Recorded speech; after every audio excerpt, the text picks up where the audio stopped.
Hello guys, आज हम अपना मैथ का प्रैक्टिस सेट कर रहे हैं। ठीक है, जिसमें हमारे सारे के सारे मिक्स क्वेश्चन होंगे। ये हमारे HSC CAT के लिए भी और HTET के लिए भी, उसके लिए भी बहुत इंपॉर्टेंट रहेगा। ठीक है, तो यहाँ पे जो भी हमारा फर्स्ट क्वेश्चन दे रखा है, फर्स्ट क्वेश्चन में क्या दे रखा है, यदि त्रिभुज की दो भुजाएं हैं जो असमान है, यानी एक छोटी है एक बड़ी है।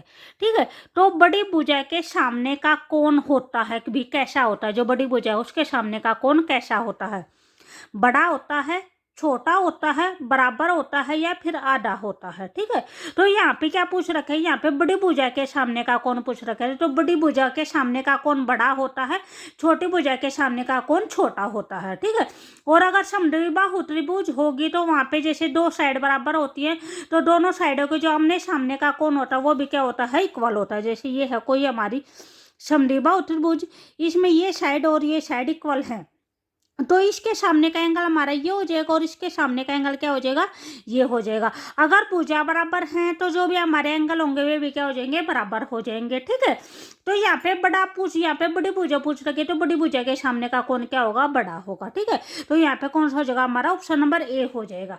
उसके बाद नेक्स्ट क्वेश्चन है, क्वेश्चन नंबर 104 है, निम्नलिखित में से कौन सी संख्या है जो परिमेय संख्या नहीं है, पूछ रखी है। ठीक है, तो जो हमारी परिमेय संख्या क्या होती है, जो p/q की फॉर्म में होती है वे हमारे परिमेय संख्या होती हैं। ठीक है, तो यहाँ पे जो भी दे रखे हैं ये भी हमारा p/q की फॉर्म में दे रखा है, ये भी p/q की फॉर्म में दे रखा है और ये भी p/q की फॉर्म में दे रखा है, यानी ये हमें हमारे काट के सिंपलेस्ट फॉर्म में लेके आने हैं। ठीक है, यानी हमारे सिंपलेस्ट फॉर्म में आने चाहिए, जब हम इनको परिमेय संख्या बोल सकते हैं। ठीक है, जैसे हमारा ये लिख दिया 20/4 है, इसको कट करेंगे तो ये हमारे कितना आ जाएगा, 5 आ जाएगा। तो 5/1 करेंगे तो ये भी हमारा क्या हो जाएगी, ये भी हमारी एक परिमेय संख्या हो जाएगी। यानी जो नेचुरल नंबर होते हैं, सिंपल 1 2 3 4 होते हैं, ये भी हमारे परिमेय संख्या में काउंट होते हैं। तो यहाँ पे पूछ रखा है इन्होंने परिमेय संख्या नहीं है, नहीं है का मतलब जो अपरिमेय संख्या है। तो अपरिमेय संख्या क्या होती है, जो संख्या हमारे रूट के फॉर्म में होते हैं, जिसका कंप्लीट रूट नहीं होता है, वह हमारे अपरिमेय संख्या होती है। तो यहाँ पे जो भी हमारा सी ऑप्शन है, √2 है, ये हमारे क्या हो जाएगी, अपरिमेय संख्या हो जाएगी। उसके बाद जैसे आपको √4 दे रखा है, तो √4 का क्या आ जाएगा, 2 आ जाएगा, इसका 16 होगा, तो इसको क्या लिखेंगे, 2/1 लिखेंगे, तो ये भी हमारी परिमेय संख्या हो जाएगी। यानी आपका जो रूट है वो रूट सोल्व नहीं होना चाहिए, रूट कंप्लीटली सोल्व नहीं होना चाहिए, वो क्या हो जाएगी, वो अपरिमेय संख्या हो जाएगी। ठीक है, उसके बाद नेक्स्ट क्वेश्चन दे रखा है 105 दे रखा है, यहाँ पे क्या बोल रखा है, यदि 10 वस्तुओं का विक्रय मूल्य 6 वस्तुओं के क्रय मूल्य के बराबर है तो हमें क्या बतानी है, लाभ या हानि प्रतिशत बतानी है अपनी, एक भी कितना होगा। तो इस क्वेश्चन को कैसे करेंगे, यहाँ पे क्या दे रखा है, 10 वस्तुओं का क्या दे रखा है, विक्रय मूल्य दे रखा है। 10 वस्तुओं का विक्रय मूल्य किसके इक्वल है, 6 वस्तुओं के क्रय मूल्य के बराबर है। ठीक है, ये दे रखा है। तो इसको कैसे करेंगे भाई, यहाँ पे विक्रय मूल्य है तो क्रय मूल्य को क्या करेंगे, साइड लेके आएंगे। विक्रय मूल्य यहाँ पे है, हमारा क्रय मूल्य को क्या करेंगे, इसके नीचे लेके आएंगे। ठीक है, ये 6 हमारा यहाँ पे एज इट इज, इस 10 को क्या करेंगे, साइड लेके जाएंगे, तो ये हमारा क्या हो जाएगा, डिवाइड में हो जाएगा। ठीक है, उसके बाद जो ऊपर वैल्यू दे रखी है, ऊपर क्या दे रखा है, विक्रय मूल्य दे रखा है, तो हमारा विक्रय मूल्य कितना हो जाएगा, 6 रुपये हो जाएगा। क्रय मूल्य कितना हो जाएगा, 10 रुपये हो जाएगा। ठीक है, तो हमने यहाँ पे कोई भी चीज है वो 10 क्रय मूल्य का मतलब होया करा कॉस्ट प्राइस जो हम खरीदते हैं। ठीक है, और विक्रय मूल्य का मतलब होता है सेलिंग प्राइस जो हम बेचते हैं। तो यहाँ पे आपने कोई भी चीज है वो 10 रुपये में खरीदी है और 6 रुपये में बेची है, तो क्या हो जाएगा, हानि हो जाएगी।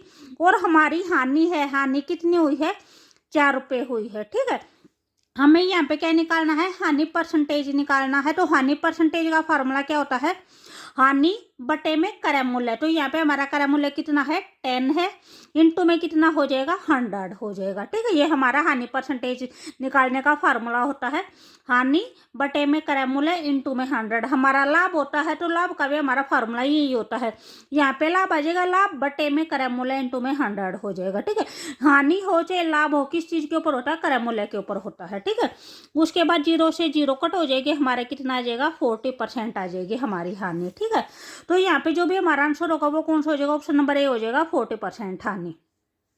उसके बाद नेक्स्ट दे रखा है 106 दे रखा है, इसमें क्या दे रखा है, एक कार्य को 20 दिन में पूर्ण कर सकता है, बी उसी कार्य को 10 दिन में पूर्ण कर सकता है।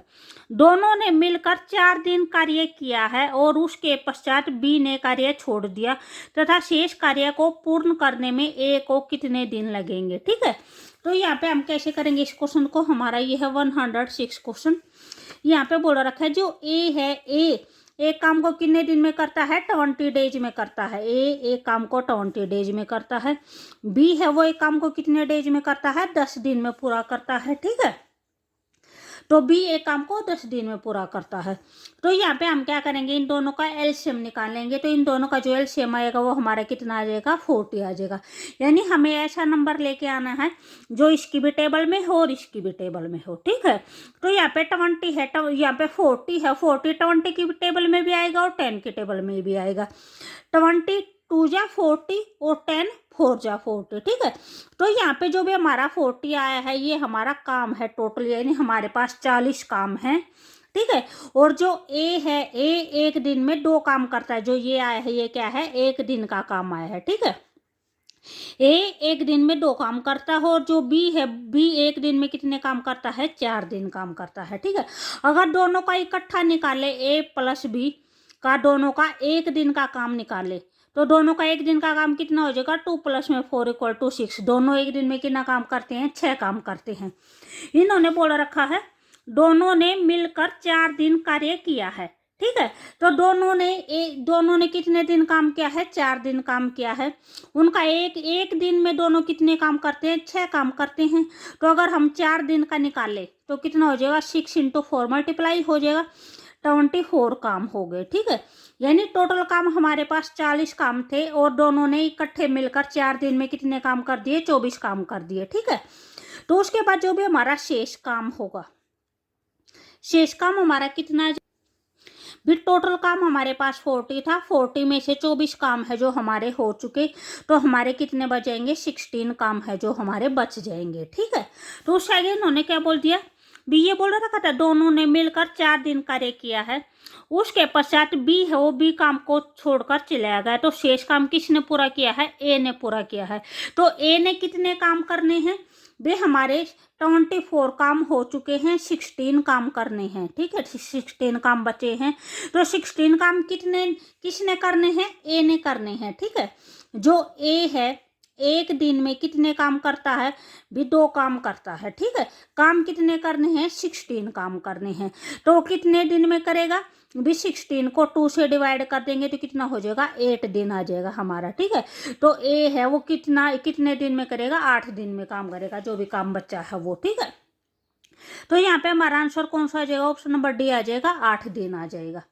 उसके बाद नेक्स्ट है 107 है। इसमें क्या बोल रखा है, एक सप्तभुज में सभी अंतःकोणों का योग ज्ञात करना है। जो सप्तभुज है उसके अंदर अंतःकोणों का जो भी योग होता है वो कितना होता है। ठीक है, तो यहाँ पे जो भी अंतःकोणों का योग का जो फार्मूला होता है वो हमारा क्या होता है, n-2 में कितना होता है, 180 होता है। ठीक है, तो यहाँ पे n का मतलब क्या हो जाएगा, यानी भुजा। जो भी आपको पोलिनोमियल दे रखे, जो भी आपको बहुभुज दे रखे, बहुभुज की भुजाओं की संख्या होती है n।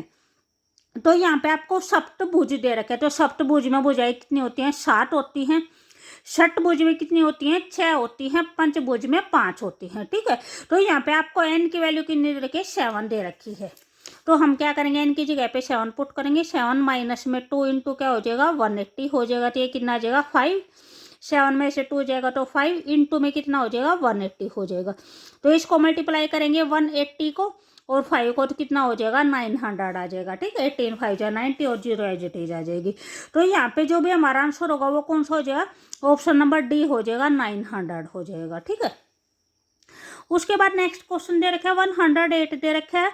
भी अगर आपको वीडियो अच्छी लगे तो प्लीज़ लाइक शेयर और सब्सक्राइब जरूर करें। ठीक है, यहाँ पे जैसे मैंने भी यानी जो भी मिक्स्ड प्रैक्टिस सेट भी शुरू कर रखे हैं और टॉपिक वाइज है, मैथ के टॉपिक वाइज क्वेश्चन भी शुरू कर रखे हैं। ठीक है, HSC CET के जो भी हमारे प्रीवियस ईयर है वे भी हमारे हैं। तो आप एक बार प्ले लिस्ट में चेक करके एक बार भी जरूर देखना। ठीक है, आपके लिए HSC CET के लिए बहुत ज़्यादा इंपॉर्टेंट रहेंगे। ठीक है, यहाँ पे क्या दे रखा है आपका 107 क्वेश्चन हो चुका है और नेक्स्ट क्वेश्चन है 108 है।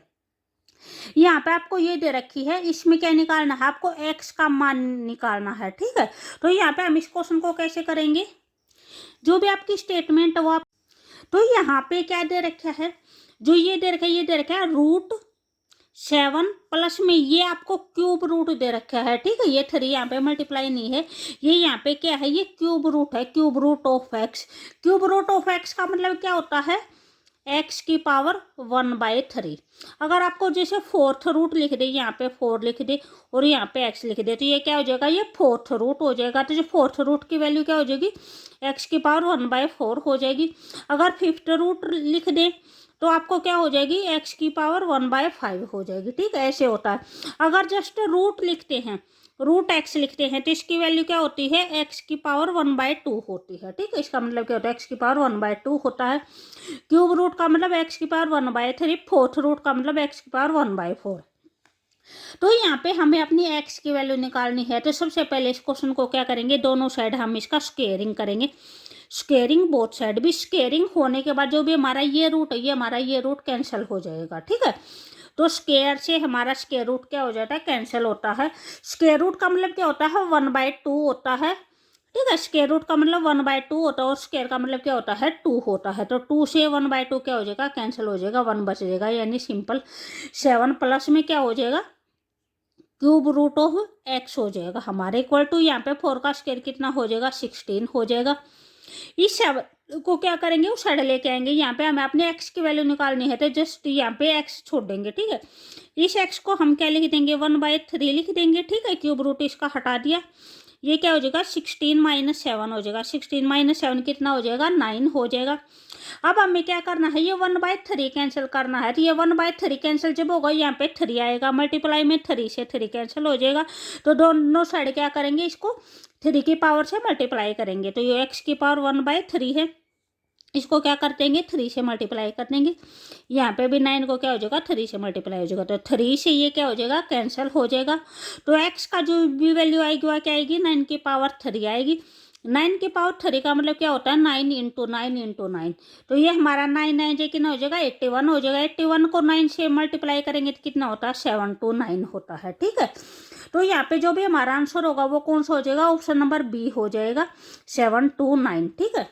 उसके बाद नेक्स्ट क्वेश्चन 109 है, यदि किसी धन का समान ब्याज दर से, यहाँ पे बोल रखा है यदि किसी धन, यानी कोई भी धन है वो समान ब्याज दर, यहाँ पे दर है वो क्या है, समान बोल रखी है। 2 वर्ष का साधारण ब्याज है वो 600 रुपये है और चक्रवृद्धि ब्याज है वो कितना है, 612 रुपये है। तो आपको क्या निकालने हैं, ब्याज की वार्षिक दर निकालने हैं कि जो दर होगी वो क्या होगी, ठीक है। तो इस क्वेश्चन को कैसे करेंगे, जो भी हमारा साधारण ब्याज और चक्रवृद्धि ब्याज के अंदर क्या डिफरेंस होता है भी, जैसे ये है आपका साधारण ब्याज,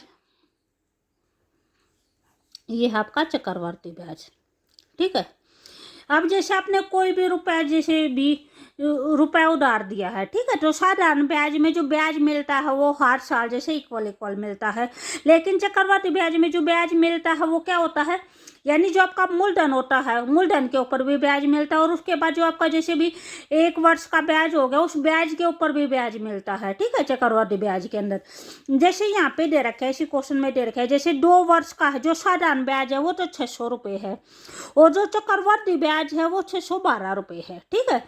तो 2 वर्ष का जो जैसे भी जो 2 वर्ष का जो ब्याज है वो कितना दे रखा है, 600 रुपये है। तो जो 1 वर्ष का ब्याज होगा वो कितना हो जाएगा, 300 रुपये हो जाएगा, ठीक है। उसके बाद जो सेकंड वर्ष होगा उसका भी 300 रुपये हो जाएगा। तो टोटल कितना होगा, 600 रुपये हो गया, ठीक है। तो साधारण ब्याज में जो भी ब्याज मिलता है वो हर वर्ष इक्वल मिलता है, ठीक है। चक्रवृद्धि ब्याज में है, जो चक्रवृद्धि ब्याज में जो पहले वर्ष ब्याज मिला है, यहाँ पे टोटल जो ब्याज बोल रखा है वो है 612 रुपये बोल रखा है, ठीक है।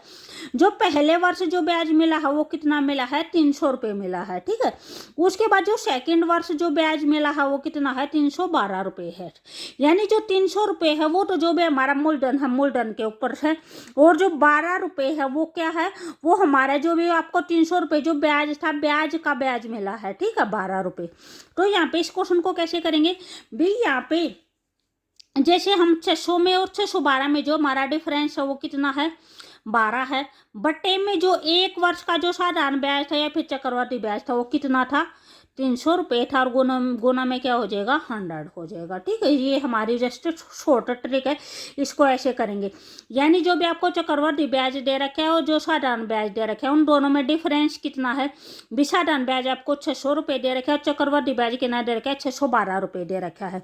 तो 612 में से 600 माइनस करेंगे तो 12 हो जाएगा, बटे में जो 1 वर्ष का साधारण ब्याज है, 1 वर्ष का भी साधारण ब्याज भी सेम होता है और चक्रवृद्धि ब्याज भी सेम होता है, तो कितना हो जाएगा, 300 हो जाएगा, इंटू में 100 हो जाएगा। ठीक है, इनको कट करेंगे तो कितने पे कट हो जाएगा, 3 4 जा 12 हो जाएगा। तो जो भी हमारी दर आएगी वो कितनी आएगी, 4% आ जाएगी। ठीक है, तो यहाँ पे जो भी हमारा आंसर होगा वो कितना हो जाएगा, ऑप्शन नंबर सी हो जाएगा, 4% हो जाएगा। उसके बाद हमारा नेक्स्ट क्वेश्चन 110 है, इसमें दे रखा है शब्द असिस्मेंट दे रखा है। ठीक है, के सभी अक्षरों में कितने शब्द बन सकते हैं। ठीक है, तो इस टाइप का ये क्वेश्चन हमारा परमुटेशन कॉम्बिनेशन का क्वेश्चन है। इस क्वेश्चन को हम कैसे सोल्व करते हैं, यहाँ पे हम अपने जैसे टोटल डिजिट काउंट करते हैं, हमारे टोटल कितने डिजिट हैं, 1 2 3 4 5 6 7 8 9 10। ठीक है, तो यहाँ पे क्या करेंगे, 10 डिजिट हैं तो हमारा ऊपर क्या हो जाएगा, 10 का फैक्टोरियल हो जाएगा। ठीक है, इसको आप ऐसे भी लिख सकते हो 10 फैक्टोरियल, या फिर आप ऐसे भी लिख सकते हो 10 फैक्टोरियल। ठीक है, और उसके बाद जो भी हम नीचे लिखते हैं, नीचे क्या लिखते हैं, जैसे ऊपर हमारा क्या होगा, 10 का फैक्टोरियल होगा, और नीचे हम जो भी हमारे डिजिट रिपीट होती हैं वे लिखते हैं। ठीक है, तो यहाँ पे जो भी आपको ये जो नंबर ये दे रखा है, असिस्मेंट दे रखा है, जो आपको वर्ड दे रखा है, इसके अंदर कितने डिजिट रिपीट होती हैं, यहाँ पे एक तो ये जैसे एस एस और एस एस ये होगी, यानी जो आपको एस है वो कितने बार दे रखा है, 4 बार दे रखा है, तो इसको क्या लिखेंगे, 4 का फैक्टोरियल लिखेंगे। उसके बाद और कोई सा अक्षर है वो देखेंगे कि भी कोई और अक्षर है जो रिपीट हो रहा है या नहीं हो रहा है। तो यहाँ पे एक अक्षर हमारा ई है, यहाँ पे है एक, ये ई है, एक ये ई है, तो ये ई कितनी बार आया है, ये 2 बार आया है, तो इसको क्या लिखेंगे, इसको हम अपना 2 का फैक्टोरियल लिखेंगे। ठीक है, उसके बाद और कोई है जो बार बार में आ रहा है, जो रिपीट हो रहा है, भी ए है वो भी जस्ट 1 बार है, एम है वो भी जस्ट 1 बार है, एन है वो भी 1 बार है, टी है 1 बार है। ठीक है, जो 1 बार आता है वो लिखने की कोई जरूरत नहीं होती। ठीक है, जो बार बार आता है वे लिखते हैं। ठीक है, जैसे एक्स 4 बार आया है तो 4 का फैक्टोरियल, जो ई है वो 2 बार आया है तो 2 का फैक्टोरियल। ठीक है, अब हम जस्ट अपना इसको सोल्व कर लेंगे। ठीक है, तो यहाँ पे जैसे फैक्टोरियल सोल्व करते हैं तो फैक्टोरियल को कैसे सोल्व करते हैं, जैसे हमारे पास भी 3 का फैक्टोरियल दे रखा है, तो इसको हम कैसे लिखेंगे, 3 इंटू 2 इंटू में 1। ठीक है, अगर मैं भी आपको ये जैसे ऐसे दे रखा है 6 फैक्टोरियल अपॉन में 2 फैक्टोरियल, तो इसको क्या करेंगे, 6 इंटू में 5 इंटू 4 इंटू 3 इंटू में क्या लिख देंगे, 2 का फैक्टोरियल, बाय हमारा यहाँ पे 2 का फैक्टोरियल है तो 2 के फैक्टोरियल से 2 का फैक्टोरियल कैंसिल हो जाएगा, और इनको जस्ट क्या कर देंगे, मल्टीप्लाई कर देंगे। ठीक है, तो इस क्वेश्चन को भी हम अपना ऐसे ही सोल्व करेंगे। 10 का फैक्टोरियल दे रखा है तो इसको क्या लिखेंगे, 10 into 9 into 8 into 7 into 6 into 5 into नीचे क्या है 4 फैक्टोरियल, तो इसको यहाँ पे 4 फैक्टोरियल पे ही छोड़ देंगे। अभी हमारा उसके बाद 4 फैक्टोरियल क्या हो जाएगा, कट हो जाएगा। 2 फैक्टोरियल को क्या लिखेंगे, 2 इंटू में 1 लिखेंगे। ठीक है, तो हमारा 4 फैक्टोरियल से कट हो जाएगा। 2 है, 2 को हम कट करेंगे तो ये हमारा कितना हो जाएगा, 2 5 जा हो जाएगा। अब हमारा क्या बचा है, 5 इंटू 9 इंटू 8 7 6 और 5 ये बचा है, तो इनकी क्या करेंगे, हम अपने मल्टीप्लाई कर देंगे सभी लेटर्स की। तो जो भी इनकी मल्टीप्लाई आएगी वो क्या आएगी, 7 5 6 0 0। ठीक है, ये आ जाएगी। तो यहाँ पे जो भी हमारा आंसर होगा वो कौन सा हो जाएगा, ऑप्शन नंबर डी हो जाएगा, 7 5 6 0 0 ये हो जाएगा। ठीक है, उसके बाद हमारा नेक्स्ट क्वेश्चन है 111 क्वेश्चन है भी। अगर आपको वीडियो अच्छी लगे तो प्लीज़ लाइक शेयर और सब्सक्राइब जरूर करें। ठीक है, ये हमारा लास्ट क्वेश्चन है, जो और क्वेश्चन होंगे वो हम अपने नेक्स्ट वाली वीडियो में कर लेंगे। ठीक है, तो यहाँ पे क्या दे रखा है आपको, वर्तमान में एक शहर की जनसंख्या है वो 12 लाख है, यदि यह 4% की दर से बढ़ती है तो 2 साल बाद शहर की जनसंख्या बतानी है। ठीक है, तो इसको हम जस्ट जैसे जो हमारा चक्रवृद्धि ब्याज का फार्मूला लगाते हैं वैसे ही लगाएंगे। ठीक है, यहाँ पे जो भी हमारी जनसंख्या है वो कितनी है, 12 लाख रुपए है। जनसंख्या कितनी है, 12 लाख है, ठीक है, रुपये नहीं है, 12 लाख है। तो ये हमारे कितना हो जाएगा, 12 लाख हो जाएगा। उसके बाद वन अगर बढ़ रही है तो प्लस का साइन लगाते हैं, अगर अगर घट रही है तो क्या करते हैं, माइनस का साइन लगाते हैं। तो यहाँ पे क्या बोल रखा है, बढ़ रही है, तो 1 प्लस में किस रेशियो से बढ़ रही है, 4% की रेट से बढ़ रही है। तो ये कितना हो जाएगा, ये हमारा 4/100 हो जाएगा। उसके बाद टाइम यहाँ पे कितना दे रखा है, 2 साल बाद की पूछ रखे, तो हम अपना टाइम कितना करेंगे, 2 साल लिखेंगे, ठीक है। तो इसको जस्ट सोल्व कर देंगे। जैसे 2 से कट करेंगे तो ये हमारे कितना हो जाएगा, 50 हो जाएगा। फिर 2 से कट करेंगे तो कितना हो जाएगा, 25 हो जाएगा। तो ये हमारा वही यहाँ पे 12 लाख हो गया, ठीक है। इन टू में 25 1 जैकिन हो जाएगा, 25 हो जाएगा। और यहाँ पे जो 1 है ये इसके अंदर क्या हो जाएगा, ऐड हो जाएगा। तो 26/5 इंटू 26 में क्या हो जाएगा, 25 हो जाएगा, ठीक है। अब हम ये क्या करना है, जस्ट कट करना है। अपने 26 की और 26 की मल्टीप्लाई करेंगे तो हमारे कितना आ जाएगा, 676 आ जाएगा। और 25 की और 25 के मल्टीप्लाई कितनी हो जाएगी, 625 हो जाएगी। इस 625 को इससे डायरेक्ट कट कर देंगे तो हमारा कितना हो जाएगा, 1920 आ जाएगा, ठीक है। अब अपना 1920 की और 676 की क्या कर देंगे, मल्टीप्लाई कर देंगे, ठीक है। तो इसकी जो भी हमारी मल्टीप्लाई आएगी 129,720, ठीक है, ये हमारी मल्टीप्लाई हो जाएगी। तो यहाँ पे जो भी हमारा आंसर होगा वो कौन सा हो जाएगा, ऑप्शन नंबर बी हो जाएगा, 129,720 हो जाएगा, ठीक है। Okay bye.